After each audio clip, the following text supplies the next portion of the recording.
All right, it is the 6 o'clock hour Central Time, 7 o'clock Eastern.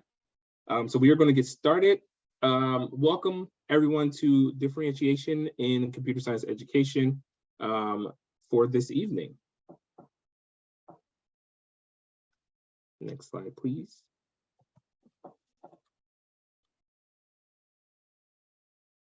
So just to really quickly introduce myself, my name is Dr. Daquan Bashir. I am one of the new professional learning managers for CSTA. I also am a regional manager specialist for the Microsoft Philanthropies TEALS program, which also helps increase access to computer science education in high schools. And I am a former computer science teacher for last year was year number 11. So that's who I am, and I'm going to introduce who we'll be hearing from this evening. Next slide, please. But before I do, tonight's professional learning series really focuses on these two highlighted standards in the teacher standards. The first being touching equity and inclusion, and the second touching personal growth, as in you all as educators, being able to grow from this and thinking about differentiation in your classrooms, and also helping with identity. So now, without further ado, I'm going to introduce our presenter. So Sangmin Pak is a special education teacher in New York City High School, who's been teaching computer science for about 4 years. She's passionate in making computer science education accessible for all students. Her favorite moment in computer science class was when a struggling student ended up teaching other students how to do something. So, ladies and gentlemen, I introduce to you Sangmin. Hello, everyone. Thank you for taking the time out of your day to attend this PD. I know it's basically the wee hours right now for all the teachers. So thank you so much. And thank you to CSTA for inviting me to speak. My name is Sangmin Pak, and I'll talk to you guys today about differentiation in CS education. But to add on to what Dr. Bashir said earlier, to introduce myself a little bit before, I've been a special education teacher for seven years, going on 8, teaching in a public high school in Queens, New York City. And I've taught CS for 4 of those years, I guess going on 5. So as it says on the slide, I was not originally a CS teacher. One of my coworkers one day just stepped into our special education office and said, "Is anybody interested in teaching coding? There's paid training." So when I heard coding, but also paid training, I was like, wait, what did you just say? But also I've been meaning to kind of teach myself how to code. So it was a really great opportunity. So that's how I started. So since I never really had any CS experience, I was also a student myself. So I was only one step ahead of my students at all times. So as a student of CS, teaching this to my students, I saw all the pain points that my students go through. So I would carve out some time to go through the lessons myself and ran into many problems. So first, the level and pacing of CS curricula that I was using were way higher than I expected. And other teachers at the teacher training sessions had similar sentiments. And second, there was a lack of connection to real life. I noticed this the most when I was teaching Python curriculum. Most projects were either very math-based or very dry, very repetitive, and students kind of quickly lost interest. And then third point was lack of proper scaffolding and hands-on material. So we all have one of those days where technology is not on our side. I recently had a couple of days where Wi-Fi wasn't working, laptops weren't working, desktops weren't working, things like that. So on those days, it was really hard for me to come up with something on the spot. But also it seemed like most lessons I came across or curricula that I was using were designed with only gen ed students in mind. So what about our neurodivergent students? What about our students with learning disability?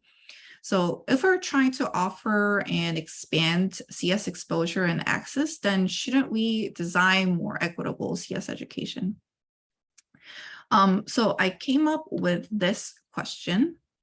Are the majority of current CS curricula equitable and accessible to all students? Obviously, I don't have an answer for this yet, but by offering equitable and accessible CS education on an individual level, I 100% believe that we can bring about positive change. So obviously, like I said earlier, I'm a special education teacher first, then CS teacher. So it's hard not to think about the disparity between what gen ed students and special ed students go through. So you guys probably have seen this picture a lot. So is CS education, is it actually creating that wooden fence and not letting students see the so-called baseball game?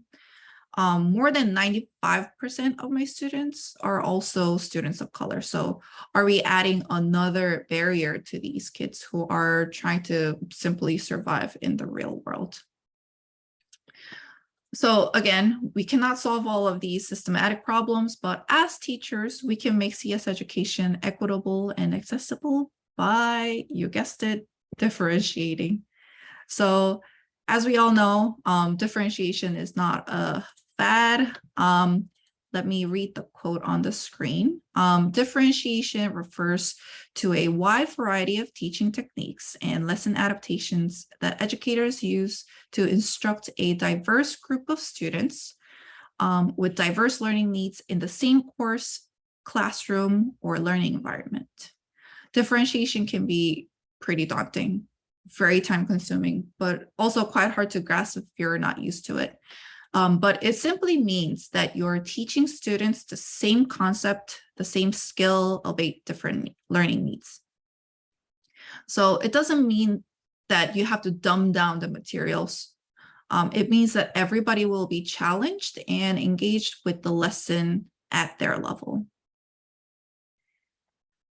All right, so moving on. So teachers can differentiate content, process, product, and learning environment according to their readiness, interests, and learning profiles of a student. But the main methods that I will discuss today are first, differentiating by content. So that's what you're teaching.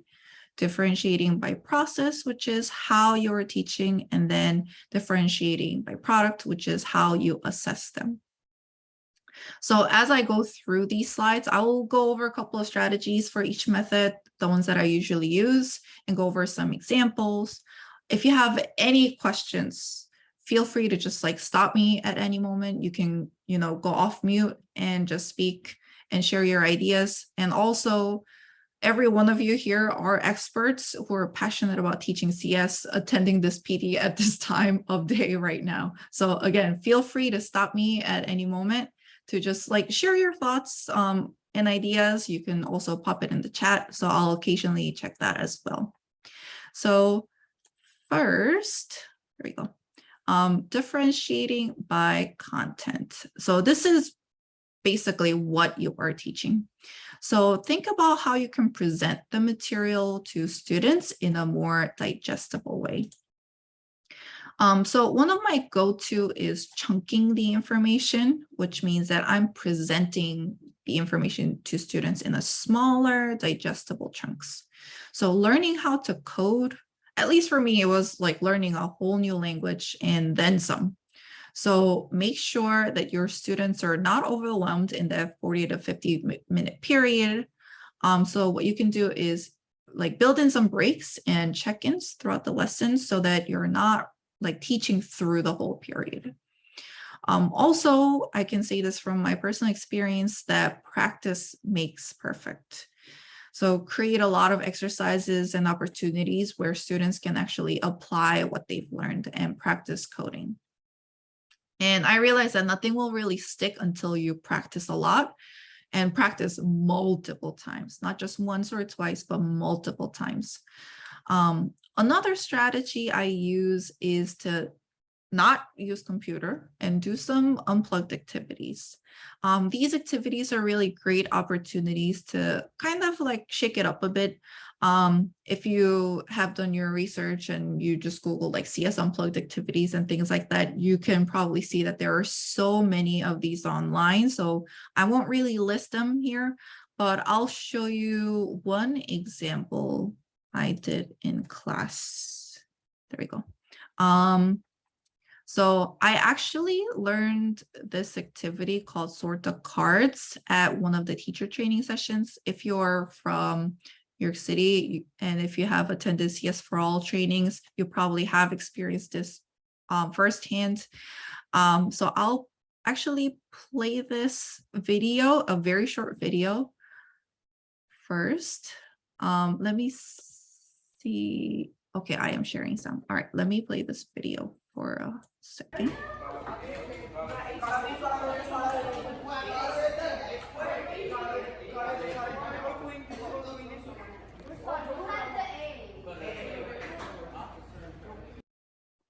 All right. So it was pre-pandemic, obviously, so they were not wearing masks. I actually, when I did this in person, I had so much fun myself that I wanted to try it and bring it into my classroom. And obviously you guys can see that students had a lot of fun too.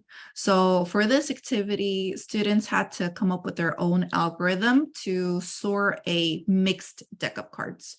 So once each group had their algorithm down, they competed to see which group won.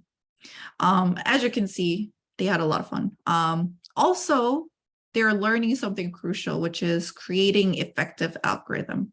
So when you're actually doing this activity in person, make sure you direct them to think about what kind of sorting algorithm they want to use and have them jot down in their notebooks first, and then have different groups compare the algorithm once they are done with the activity.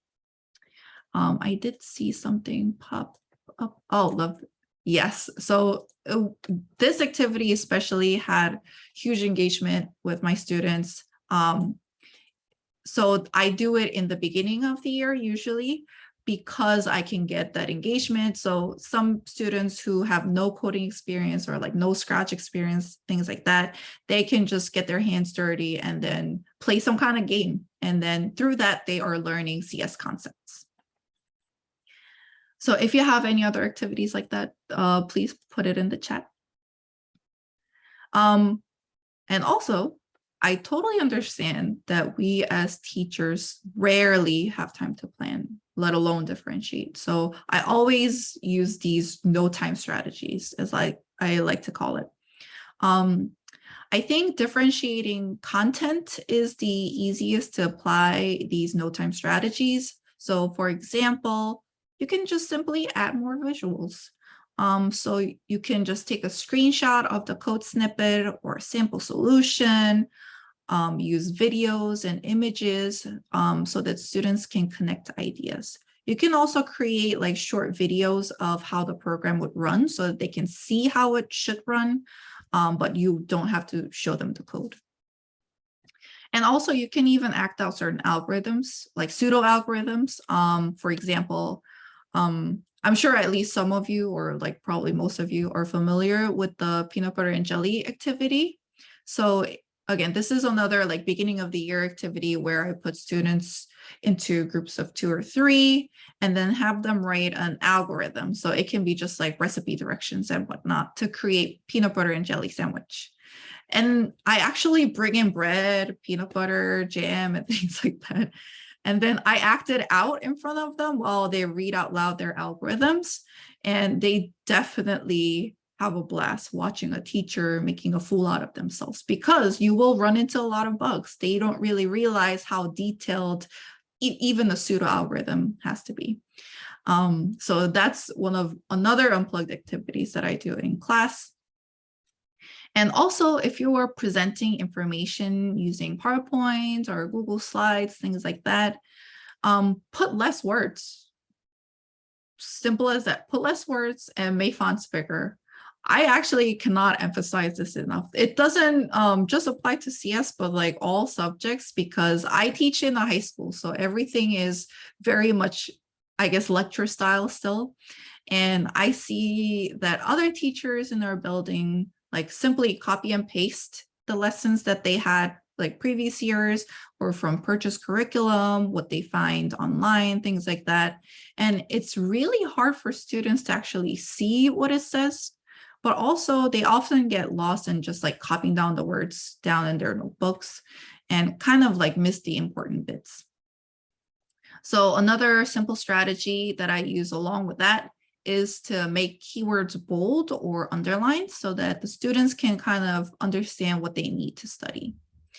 And in conjunction with that, I provide what is called close notes, which are basically like fill in the blank types of notes. And all they have to do is just like fill in the bold words and write down missing phrases. This especially is really good for students who have learning disability or any like reading related problems, so that they don't have to constantly go back and forth from the PowerPoint to whatever they have. They can just focus on the bold words or underlined words and then just copy it down in that spot. And then the most important thing, in my opinion, is to simply go slower. So like I said earlier, learning how to code is learning a new language and then some. So going slow and just repeating the material really don't hurt anyone. Okay, let me check yep, peanut butter and jelly, kids love it. There was another activity that I got to experience through CS for All teacher training, where students are robots themselves, and then you have two, I guess you can form them into different groups, but you have to follow directions and put them to find these like routes or in a maze and things like that. So you can take them outside the classroom, have them walk around the hallway with blindfold and whatever. So they have a lot of fun with that as well. All right, next part is differentiating process. So this is about how you're teaching computer science. So what are some activities and materials that help students learn better? So here I've listed PBL, tiered activities, and grouping. Of course, these are not everything, but let's just briefly go over PBL first. So I feel like this is the new hot thing that's coming up. PBL, obviously, you guys know, stands for project-based learning. I would say this is the most time-consuming strategy to differentiate, because you have to think about what the main project would be that's worth their time, and also think about how to help students learn the concepts along the way. And then you have to create rubrics from scratch so that it matches what students have to learn, have learned, and what they're creating, and so on and so forth. So it's a lot, but I'm not trying to scare anyone, but there are definitely clear benefits to using PBL. The main benefits, in my opinion, are two things. The first, it mimics real life, where students learn as they go, rather than being front-loaded with all the concepts, then applying them while coding. And that's just real life. You learn as you go. And also, instead of following a curriculum, you have a lot more freedom on what kind of projects students can work on that will actually reflect the problems that the industry faces. So for my school, 12th grade students are creating a website using React.js. And the website that they're creating lists technical and soft skills that tech companies are looking for. So of course, they're learning how to code using React along the way, but they'll also pick up soft skills such as communication skills, time management, research skills, and self-accountability, things like that, that most entry-level candidates don't have. And another benefit is that you can offer a variety of student roles. So students who are not strong coders can still learn the basic concepts, but they can hold like tech adjacent positions such as a project manager, UI UX designer, user researcher, account manager, marketing manager, and there are so many more jobs that they can do. And then another strategy that I use pretty often to differentiate by process is offering tiered activities. You can create different checkpoints, and students who are exceeding standards can proceed to the next checkpoint, but others who are still struggling can just work on checkpoint 1 or 2, and it shouldn't, penalize them or things like that. So here I have a screenshot from one of the exercises from my Python class. Checkpoint 1 has some scaffolding built in that kind of guides students how to create a short while loop. And then as they progress through different checkpoints, you can see that that scaffolding is slowly taken away. And then for the last checkpoint, they have no scaffolding. And also they have to think a little bit more critically to come up with the solution.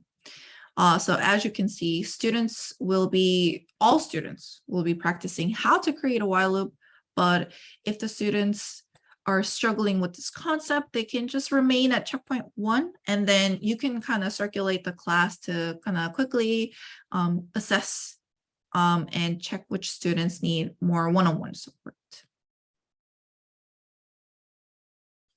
All right, and then next, another strategy that I use, which is actually used in the industry, is pair programming. So pair programming is putting 2 coders together with 1 computer and assign a role of driver and navigator. So I'm pretty sure that you guys have used this grouping method in class. In my opinion, I found it the most effective when I put a strong coder with a beginning coder and then have the beginner coder be the driver, who's the person actually like typing to code. And then the navigator, who's a strong coder, benefits from this model by kind of solidifying their knowledge by teaching another student, while the driver, who's a beginner coder, is kind of learning by doing. And they also may have another access point for the concept by hearing it from their peers. And then the last method is differentiating the product. So this is about how you're assessing the students. So some of the strategies I use are offering students a choice for assessments, and then tiered assessment and differentiated rubric, which are kind of similar. So the difference between tiered assessment and differentiated rubric, in my opinion, is that the tiered assessment is kind of like different versions of a test, like you saw earlier with the tiered activity. So you build kind of like different checkpoints throughout the exam or assessment or project. But differentiated rubric is the same test, but graded differently. Again, you can create checkpoints within these assessments as well and grade the students according to the rubric. And then let me show you an example of tiered assessment. There we go. Example of tiered assessment I often create is a 2-part exam. I sometimes do this with a quiz too, where for the first part, they're just doing multiple choice or short response questions to test the basic concepts. And then for the second part of the exam, they'll make a simple program based on different instructions. This is easily done on things like Replit, where you can, or like even Google Classroom, where you use a different learning management system. And from there, you can individually assign students different versions of the exam and things like that. So since my school uses Google Classroom, what I actually use is Google Form. And in there, in Google Classroom, you can assign individual students or groups of students the same versions of Google Form. But also what's better for me is just to create one Google Form. So same test, you can also mix up the questions too. And then you can create different sections within Google Form and use the logic that's built in within the Google Form to have them proceed to different sections. So what I do is in the beginning of the period, I assign students a version number at the beginning of the period. And when the students get to the prompt to choose a specific version, they can simply select the version number, and then they will only see that corresponding section of the Google form. So most of the time, students think that I do this because they're going to cheat off each other, but actually it's for differentiation purposes. And I can assign different students different, I guess, levels of the test. So for students who are a little bit shy and they don't want to be seen as the kid who is struggling, they don't have to feel that way. So obviously there are, tons of other differentiation strategies out there. You can also apply more general differentiation strategies, such as adding more visuals and study aids, like word boxes, checklists, and graphic organizers. What I actually do for a lot of the assessments, I just give them open books. So they already have the notes from the other lessons. They can just use and research. And that's basically how real life is. All the programmers, they use Google, they use Stack Overflow. So all they have to do is just Google or search the right, phrase and whatever they're doing, ask the forum, things like that. So I wanted them to be able to utilize the materials that they have. But for the project portion of their exam, they have tiered assessment where they have to work on their own, and the answers are not available online. And then also other general differentiation strategies are like one-on-one support, small group instructions. I also sometimes have teaching assistants. So for exceeding students, I just give them extra credit by asking them to help students. And then I can group a couple of students who are struggling and then have that student teach other people as well. And then for self-directed learning and workshop models and things like that. So obviously these are not all, these are only some. And there we go. So how do all of these strategies come into play? So I'm gonna share some examples of how I do it in my classroom. So I'll break it down in terms of when to differentiate, how to differentiate, before, during, and after. So before is when you can spend the most time planning. So in order to differentiate, what I usually do is I kind of read through the lesson materials and then determine what will be the most important takeaway for that lesson. So you can usually read through the standards, focus questions, lesson objective, if you need some help figuring out the priority. And then I also go over the pacing of the lesson. So most of the time, well, at least in my opinion, the lessons are kind of like too eager and they cram in as much as possible in one lesson. I often see a lesson using multiple learning objectives too. So good thing about teaching computer science for me is that I have the freedom to teach whatever I like at whatever pace I like. But I can only do that because I don't end the year with some kind of test. So I'm sorry if you are teaching AP courses, it might be slightly different, but idea is still the same. Just leave what is the most important, focus on what is the most important, and then remove the barriers for students to access that learning objective. And then also, if there's a group activity, I would think about what would be the best grouping method. So would it support struggling students the most? If I group them in heterogeneous or homogeneous groups. You also have to think about gifted students. So they might go way faster compared to other students. So think about what to do with them. Would you want to have like extended activities? Do you want them to just help other students? Things like that. I also have an extra credit assignment that's constantly going on using a website called Ozaria or Code Combat. So if students are done with whatever task, they can just hop onto Ozaria and then continue their journey there. I believe you can choose different languages like JavaScript or Python, and then they learn how to code doing like RPG style game. So students have a lot of fun. They're still doing some kind of coding. So they're not off task, but they enjoy doing that a little bit more graphic related stuff.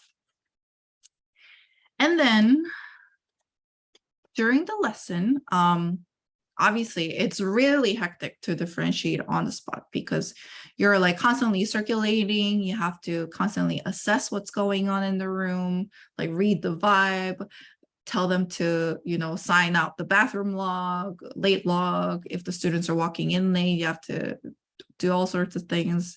And then also think on your feet. So it is really hectic. So I usually do something really quick or like no time strategies. So for me, I usually do like a quick formative assessment in the beginning with the do now on the post-it. And then what I do is as I am collecting them, I read their answers and see where the students are at. So my do nows are something that help them settle into the classroom. But also it's a really quick assessment, like one word answers or a phrase at most that I can read as I am collecting and see where the students are at. So by doing that, I can decide if I need to give students more time on the lesson or project that they're working on, or have a small group instruction. Again, I choose like teacher assistants based on their levels of these feedback from the assessments, and then ask them to help the rest of the students out for extra credit. You can also do other forms of formative assessments, such as like thumbs up, thumbs down, fist 5, or traffic light. And then you can decide if the students will benefit from reteaching the material to a quick live coding session, or pair programming, or form smaller groups, etc., based on the feedback of these assessments. And then there we go. And then after the lesson, I believe is the best time for you to assess how students are doing, and then plan the next sequence of lessons accordingly. So if you did not have time to differentiate during the lesson, this will be the perfect time to kind of like gather those feedback and utilize them. So here I have an example with iteration. So if students struggled with iteration, just take extra time and then go over it the next day. If only a small group of students struggled with it, you can think about extension activity or just move on to the next one. Also, do you think students will benefit from doing extension activities? Or you can try a different approach and do more unplugged or hands-on activities. With iteration, you can do something like Parsons notes where, Parsons problem, where they like write each iteration out and then they can visually see what's going on. Would it help them to do like a flow chart of the code, things like that? But also, what if there's a small group of students who are exceeding standards? So for me, I have a very social group of students for my 10th grade class. So what I usually do, they're like very comfortable enough with each other. So I can assign them to become IT help, what I call it. They're basically like teacher's assistant, and then they'll go around the classroom to help other people out and things like that. But if they are not social, if they're pretty reserved, you can also have them do an extension activity and challenge themselves. Again, they can have something like Ozaria or Code Combat, just something that they can work on their own to constantly like build that coding skill. So think about like personal projects as well that can just build on, and then you can include that into their portfolio later on. I feel like I went really fast because I didn't get any questions. So again, if you guys have any questions, please stop me, but I am already near the end. To sum everything up, first, you don't really need to use all these strategies. Are your students standardized assessment? So I'm teaching 2 classes right now, 9th and 10th graders. 9th graders are using actually the TEALS curriculum with SNAP. And then for my 10th graders, they're using Project STEM, which is like Amazon sponsored curriculum. So they're learning Python. For my classes, they don't have any standardized assessment. We did have a PCSB class. They also use Project STEM. I can get more feedback on that if you guys want to hear more about it.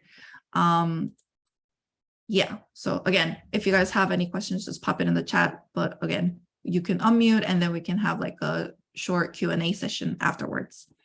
So again, to kind of sum it up, you don't need to use all these strategies. And that is crazy. Please don't use everything.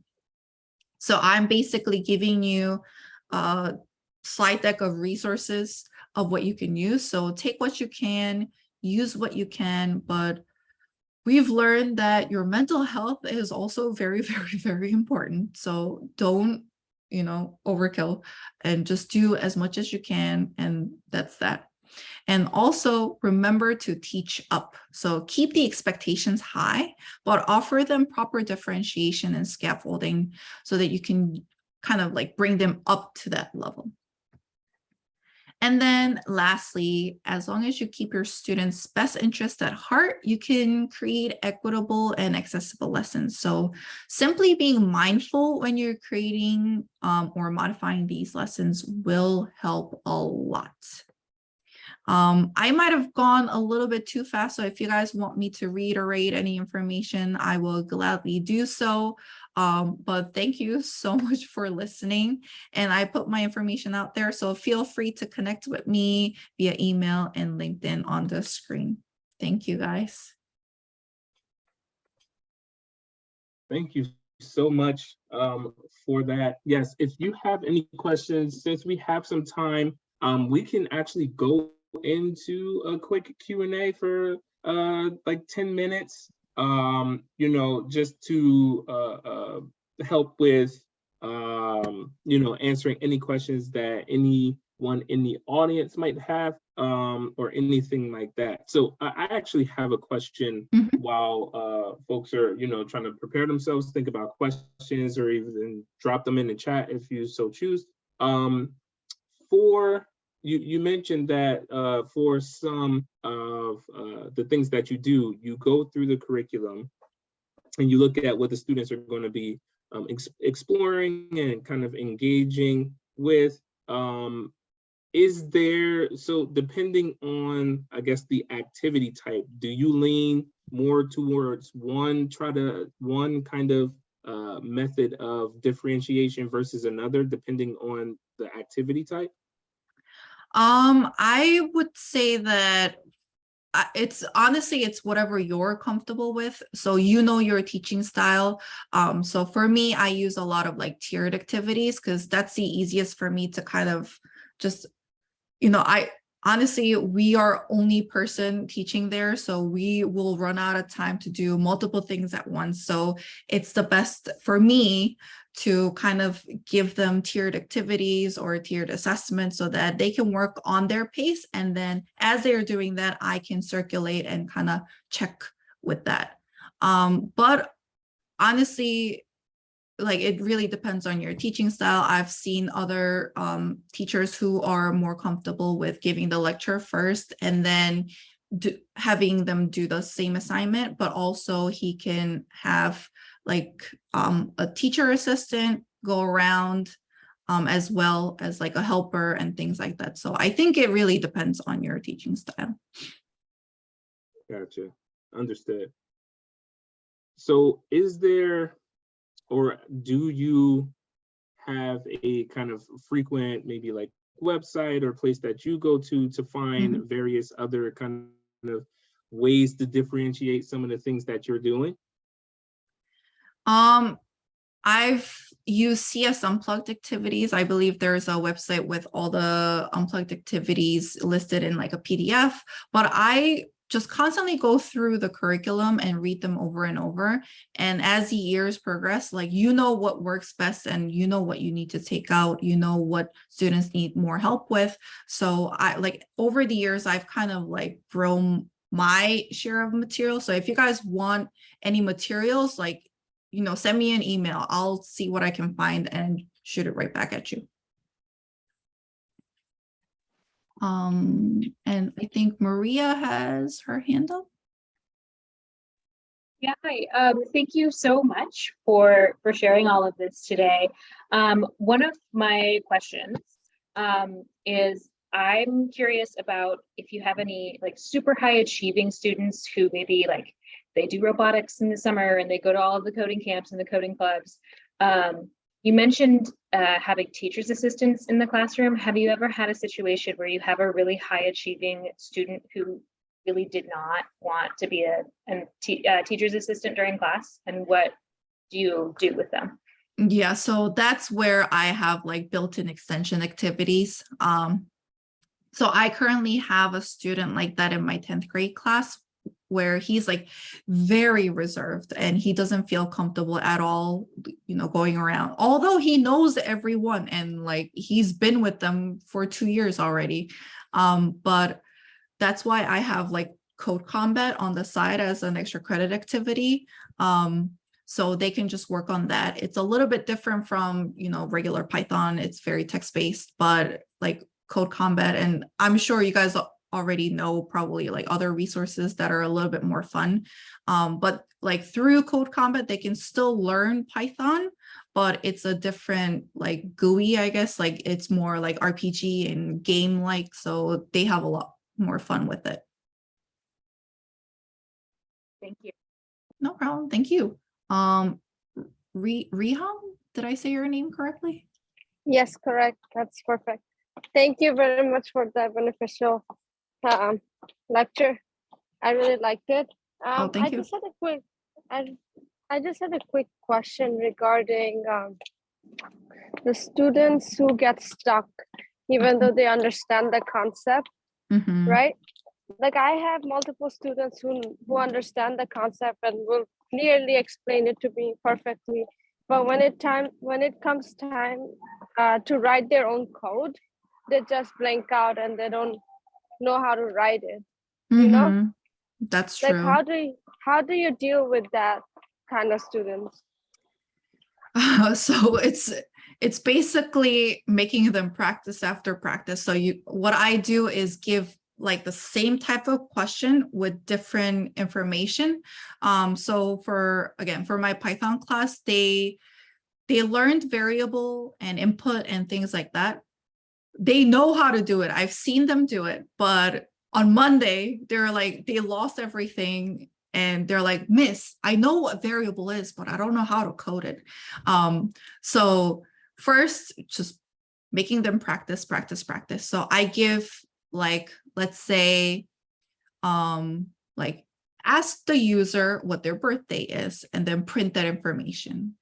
But then another question would say, ask the user for, you know, how their day is and print that on the screen, something like that. So just like changing the instructions slightly, but giving the same problem makes them feel like they're doing something completely different, but they're just practicing the same concept. So yeah, just practice makes perfect. So giving slight different instructions like that would probably help. And I have another question, if you don't mind. No. So like the blocks that I'm teaching is like an hour-long block, right? So it's a long time that I have to stay with them, like 1 hour. My question is that how do you make sure that they are like I was trying to like divide up the section into three different chunks, so that it's like not too much of lecture versus they're gonna also like do their activities. So 3 different activities, 3 different lectures in that 1 hour slot. But what I have noticed is that different student goes in different pace, right? Some students are really fast, they would finish it in 10 seconds, and other it takes a long time. like how would you deal with that situation? Like how would you deal with an hour long block, or like even more than an hour? I see. So for me personally, our periods are only like 45 to 46 minutes. So they're a lot shorter than what you have experienced. So I'll open the floor for other people who have dealt with like the block, kind of blocked out time. But what I would do is not do CS for like 5 minutes. I would use like brain breaks. I would have them do something a little bit more physical so that they can get off the screen. So even if they're working on like one activity and then everybody's at different levels, I would just like make them stop and then do something a little bit different. You can also, wow, 87-minute period. So maybe Esmeralda can give you a lot more information on how to do that. But you can also have like a CS related talk. So sometimes on Fridays we do CS culture days. So I have students like do a little bit of research on different career roles, or I talk about the ethics of CS, or I just talk about current events. So it doesn't have to be like necessarily all like coding activities, but you can just build something that's CS related if you want to just keep them in that field. But yeah, if anybody else have other cool strategies, please put it in the chat. Maria said we have an hour-long block as well. We create learning menus with a main course. That sounds amazing. That they must complete side dishes that are still curricular, but they can choose what they want to do. Yes, exactly. So that gives you a choice of activities, right? So main menu are probably the things that they have to complete, like that's based on the learning objectives, whatever is given in the curriculum. But side menus, you can build it, or if you look through like different extension activities, you can have them as side menus. And then if they're done with all of that, I guess you have dessert as well. Esmeralda said, how do you deal with kids that do not want us to make it obvious that they need different levels? So yes, my classes are definitely mixed abilities too. That's why I really like using Google Form, because they don't really see that other people are doing a little bit harder activities. So if you want to use something like that, also Replit is really good too, where you can build like tiered activities. And then just in the beginning of the year, I'm like completely honest with them. I tell them that not everybody will be great coders, but sometimes you have different skills that you are really good at. So for me, it's like bringing out the skills that they are the best at, and recognizing the fact that not everybody is a great coder. So if they are more social, they're more organized, they can help with other aspects of the class too. And then Sam says we do 75-minute blocks. It depends on the day and the class. Yes, so often a lecturer will walk through up front and lots of work time throughout. I like to give some instruction, then walk around and help with that particular thing or other questions, then more instruction, then a walk. A lot of the times kids who blast through the time actually miss quite a bit. Also, it's fine with me if they expand their project a little. They often do, or even take a personal break for a few minutes while they wait. Yeah, I totally agree with that too. Oh, thank you, Maria, for that resource.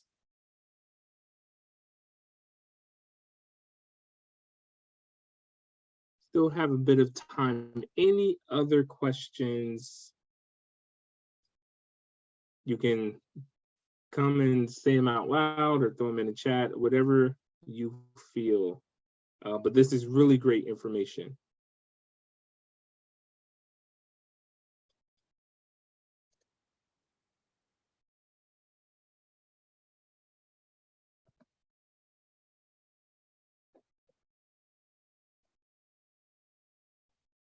All right, Amanda says, I have elementary students for 50 minutes at a time. Wow. That's all. My block breaks down this way: 10 to 15 minutes of whole group working through a task using paper whiteboards. While task is projected, students will talk or work with a partner, and we will share in a group. 20 to 30 minutes of pair or individual programming at the computer, then a few minutes back to the whole group to close the lesson. That sounds amazing too. Yeah, wow, having elementary students for 15 minutes, kudos to you.